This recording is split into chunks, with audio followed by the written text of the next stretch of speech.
18 सितंबर से शुरू होगी चारधाम यात्रा। देवस्थानम बोर्ड की वेबसाइट पर इसके लिए रजिस्ट्रेशन कराना होगा। पर्यटन विभाग ने चारधाम यात्रा के लिए वेबसाइट लॉन्च कर दी है।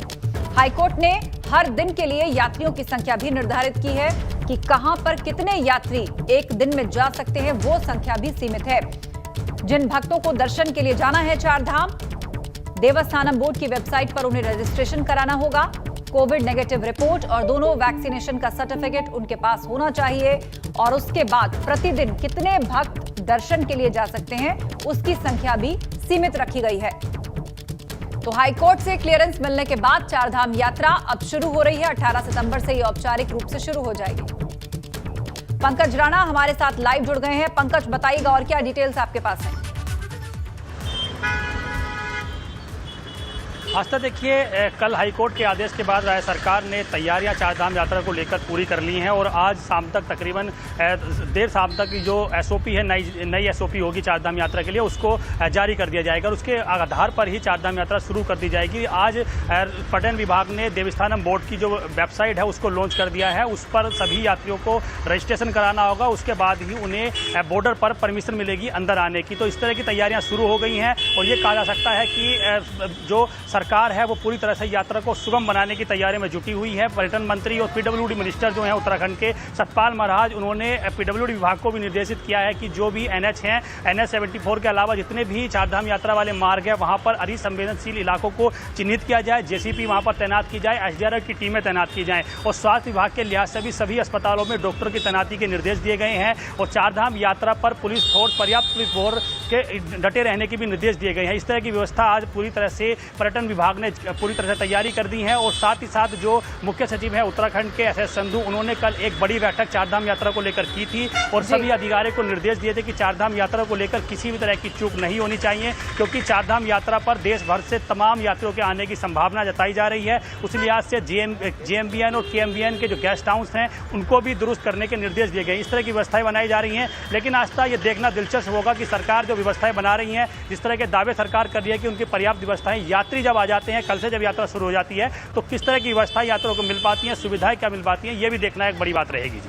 जी हाँ, बिल्कुल। तो क्या सुविधाएं यात्रियों को मिल पाती हैं, क्योंकि उनकी संख्या भी सीमित है। बहुत शुक्रिया पंकज अपडेट के लिए। तो कल से हेमकुंड साहिब की यात्रा भी शुरू हो रही है। एक दिन में 1000 श्रद्धालु ही दर्शन कर सकते हैं। यात्रा को लेकर हेमकुंड मैनेजमेंट ट्रस्ट ने पूरी तैयारियां कर ली हैं। तो चारधाम यात्रा की शुरुआत हो रही है और हेमकुंड साहिब की यात्रा कल से शुरू होगी। एक दिन में 1000 श्रद्धालु ही हेमकुंड साहिब में दर्शन के लिए जा सकते हैं। यात्रा को लेकर हेमकुंड मैनेजमेंट ट्रस्ट ने तैयारियां पूरी कर ली। चारधाम यात्रा को हाईकोर्ट से हरी झंडी मिलने के बाद गंगोत्री धाम के तीर्थ पुरोहित और यात्रा से जुड़े कारोबारी खुश हैं और उनका मानना है कि यात्रा शुरू होने से उनकी रोजी रोटी चलेगी। उनके सामने आया आर्थिक संकट काफी हद तक दूर हो जाएगा। चारधाम यात्रा को लेकर फैसला आया है, उसका हम बहुत बहुत स्वागत करते हैं कि चारधाम यात्रा पर जो अभी तक प्रतिबंध लगाया था वो उच्च न्यायालय ने हटा दिया है और अब ये सरकार का आगे की क्या गाइडलाइंस SOP होती है उस पर ही निर्भर रहेगा ये यात्रा किस तरीके से चलेगी, कौन सी गाइडलाइन के हिसाब से चलेगी। लेकिन मैं बहुत बहुत बधाई देता हूँ माननीय उच्च न्यायालय। उधर CM पुष्कर सिंह धामी ने हाईकोर्ट के फैसले पर खुशी जाहिर की है। साथ ही मुख्यमंत्री बेरोजगार युवाओं के लिए बड़ी राहत वाली घोषणा की है। उच्च न्यायालय में हमने फिर से सुनवाई में हमने अपना आवेदन डाला कि अब हमको सुन लिया जाए, क्योंकि कोरोना महामारी का कम हो गया है और कोरोना रिस्ट्रिक्शन के जो भी कोरोना के प्रोटोकॉल हैं उन सब का हम पालन करेंगे।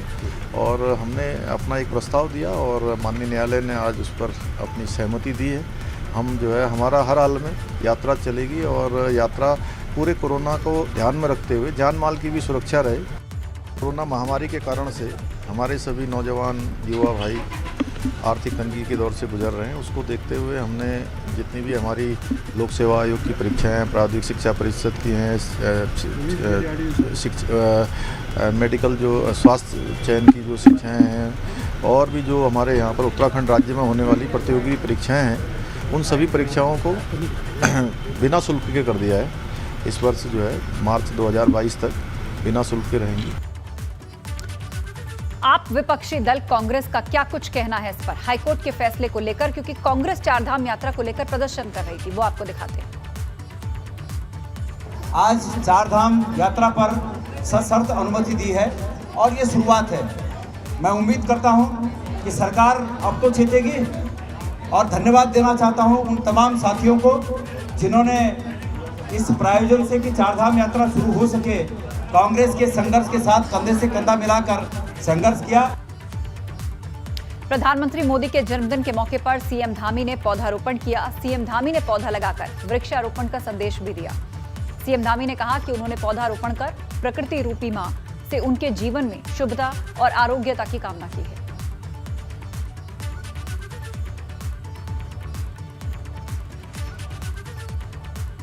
प्रधानमंत्री के जन्मदिन के मौके पर सीएम पुष्कर सिंह धामी ने केदारनाथ और गंगोत्री धाम में विशेष पूजा अर्चना की। ये पूजा वर्चुअल माध्यम से जुड़कर की गई। इस दौरान सीएम धामी ने प्रधानमंत्री के उत्तम स्वास्थ्य और दीर्घायु की कामना की।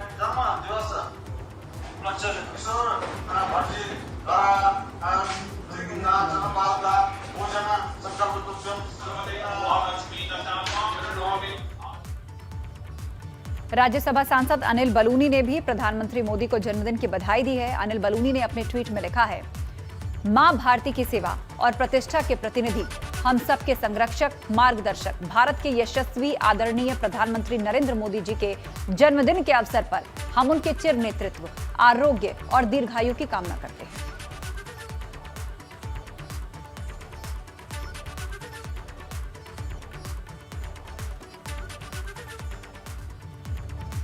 आज पीएम मोदी का जन्मदिन है। इस मौके पर भाजपा के चुनाव सह प्रभारी आरपी सिंह ने रेस कोर्स गुरुद्वारे में पीएम मोदी की लंबी उम्र और स्वस्थ जीवन के लिए अरदास लगाई।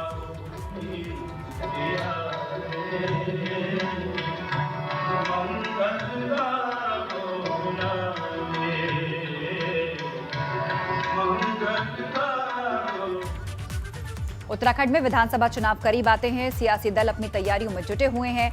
आम आदमी पार्टी के नेता और दिल्ली के सीएम अरविंद केजरीवाल 19 सितंबर को हल्द्वानी दौरे पर आ रहे हैं। उनके दौरे को लेकर कैबिनेट मंत्री बंशीधर भगत ने तंज कसा है। बंशीधर भगत ने कहा कि आप सिर्फ कोरी घोषणाएं कर रही है।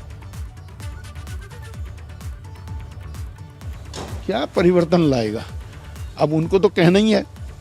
आम आदमी पार्टी का कोई अस्तित्व यहाँ नहीं है। कोई कुछ भी कर रहे हो वो यहाँ कुछ नहीं है। खाली कोरी घोषणाओं से नहीं होता है। सब जानते हैं कि जिस प्रकार की स्थिति है उसमें ये सब माफ़ी कर दो यहाँ नहीं चल सकता।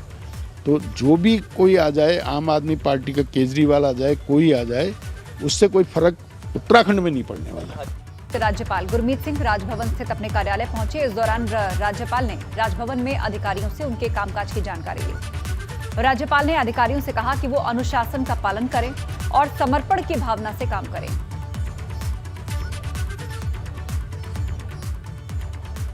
राज्यसभा सांसद प्रदीप टम्टा अल्मोड़ा पहुंचे। इस दौरान उन्होंने भाजपा सरकार के कामकाज पर सवाल उठाए। प्रदीप टम्टा ने कहा कि भाजपा सरकार ने जनता के साथ छलावा किया है। टम्टा का यह भी कहना है कि सरकार बेरोजगार युवाओं को नौकरी का वादा कर रही है, मगर ये पूरा कैसे होगा? राज्य की जनता ने परिवर्तन का मन बना लिया है। 22 में कांग्रेस पूरी तरह से आएगी और हताशा निराशा बीजेपी दिख रही है। आज मैं मुख्यमंत्री का बयान पढ़ रहा था, 22,000 पर जब वो जाने वाले हैं, कोई समय नहीं रह गया। नवंबर दिसंबर में कभी भी आचार संहिता लग सकती है। वो 22,000 नौकरियों की बात कर रहे हैं। मेरा मुख्यमंत्री से एक और भारतीय जनता पार्टी सीधा सा सवाल है। कर्णप्रयाग में पहाड़ी से हो रहे लैंडस्लाइड की वजह से 3 मकानों के ऊपर खतरा है। दहशत ऐसी कि इन घरों में रह रहे लोगों ने घर खाली कर दिया। पीड़ित परिवारों ने प्रशासन से मदद की गुहार लगाई है। जंगल का पूरा पानी आ रहा है हमारे मकान पे। कोई सरकार की तरफ से कोई न कोई बनी हुई है, नालियाँ वगैरह कुछ बनी हुई नहीं है। 44 साल की नौकरी करके बिजली में नौकरी करके अब जो है सारा पैसा यहाँ लगाया, यहाँ जो है सब बर्बाद हो गया मुझे। उत्तरकाशी में धरासू यमुनोत्री NH94 खुल गया है। दरअसल ब्रह्मखाल और पनोत के पास मलबा गिरने के बाद ये बंद हो गया था, मगर अब ये मार्ग खोल दिया गया है।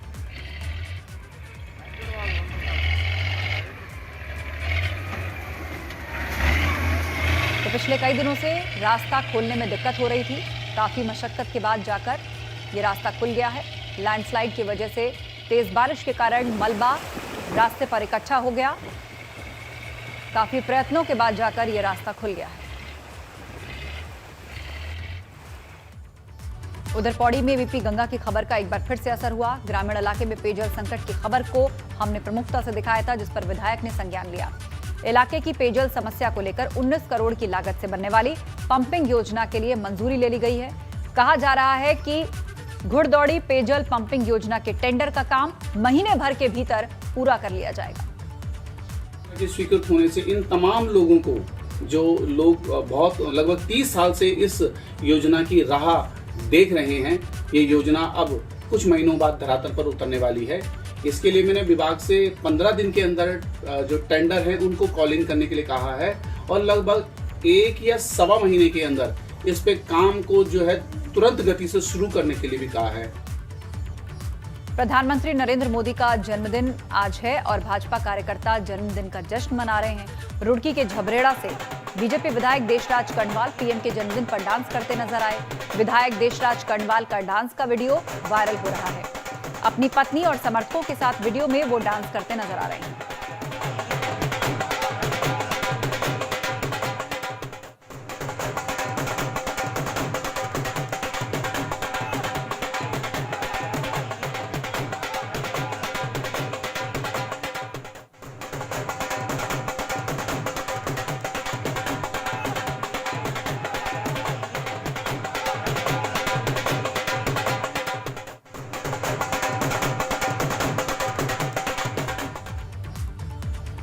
गढ़वाल मंडल के अपर निदेशक माध्यमिक शिक्षा महावीर बिष्ट अब खुद सरकारी स्कूलों में छात्र संख्या बढ़ाने की कवायद में जुट गए हैं। इसे लेकर वो स्कूलों का दौरा कर रहे हैं। साथ ही अभिभावकों से अपील कर रहे हैं कि वो बच्चों को सरकारी स्कूलों में दाखिले की अपील करें। मुहिम का असर है कि सरकारी स्कूलों में अब छात्रों की संख्या बढ़ने लगी है। जो भी पेरेंट थोड़ा सा सक्षम हो रहा है तो वो अपने बच्चों को प्राइवेट स्कूल में पढ़ाना चाह रहा है। लेकिन हमने जो प्रवेश उत्सव जो हम आज मना रहे हैं, ये कोविड के कारण इतने देर में हम मना रहे हैं और इसका हमारा उद्देश्य एक ही है कि हम गार्जियन से ये बात करें कि देखिए, प्राइवेट स्कूल और गवर्नमेंट स्कूलों में तुलना अगर आपको करनी है तो आप उन बच्चों के संस्कारों की तुलना करें। यूपी के पूर्व मुख्यमंत्री दिवंगत कल्याण सिंह की अस्थियों को हरिद्वार में विसर्जित किया गया। वीआईपी घाट पर उनके तीर्थ पुरोहितों ने पूरे विधि विधान के साथ उनकी अस्थियों को गंगा में विसर्जित करवाया और उनकी आत्म शांति की कामना की। कल्याण सिंह के बेटे एटा से सांसद राजवीर सिंह, पुत्रवधू, पोता पोती ने वैदिक मंत्रोच्चार के साथ अस्थियों को गंगा में प्रवाहित किया। लगभग 100 गाड़ियों का काफिले के साथ यूपी के कई विधायक और सांसद बाबूजी की अस्थियों को लेकर हरिद्वार पहुंचे। इस दौरान उत्तराखंड के पूर्व सीएम त्रिवेंद्र सिंह रावत, कैबिनेट मंत्री स्वामी यतीश्वरानंद समेत कई भाजपा कार्यकर्ताओं ने दिवंगत कल्याण सिंह को श्रद्धांजलि दी। बाबूजी की अस्थि विसर्जन का कार्यक्रम हमने 5 जगह रखा है। एक जगह वो थी जहां उन्होंने काम किया, जहां से सांसद से बुलंदशहर से अंतिम अंत्येष्टि वहीं हुई थी उनकी, और उसके बाद में एटा, उसके बाद में इलाहाबाद, अयोध्या और आज अंतिम अस्थि हमने हरिद्वार में प्रशिक्षित की है। मां गंगा के शीतकालीन प्रवास मुखबा में सेलकू मेले की धूम है। इस मेले में लोगों की बड़ी आस्था है। ग्रामीणों ने सोमेश्वर देवता की आराधना की, जिसमें बड़ी संख्या में भीड़ पहुंची।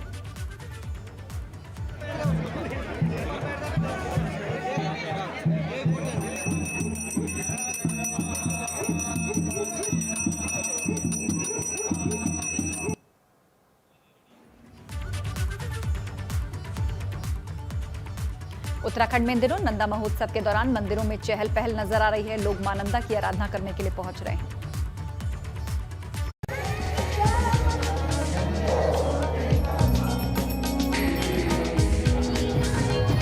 पहाड़ पर इन दिनों मां नंदा महोत्सव की धूम है। लोग गीतों पर झूम रहे हैं।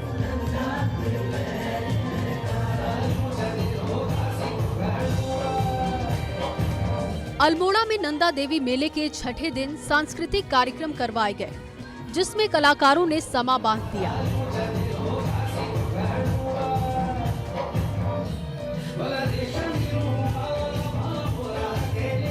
डीएम वंदना सिंह भी मां नंदा देवी के दर्शन करने पहुंची।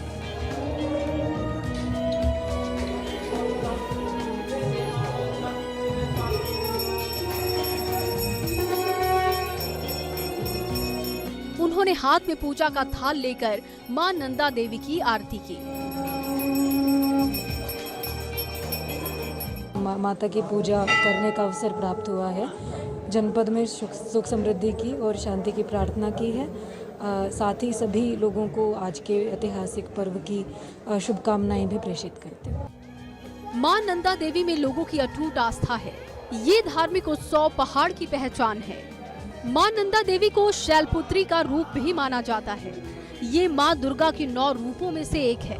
जानकार बताते हैं कि अल्मोड़ा में करीब 350 साल से मां नंदा देवी की आराधना होती आ रही है। एबीपी गंगा के लिए अल्मोड़ा से निर्मल उप्रेती की रिपोर्ट।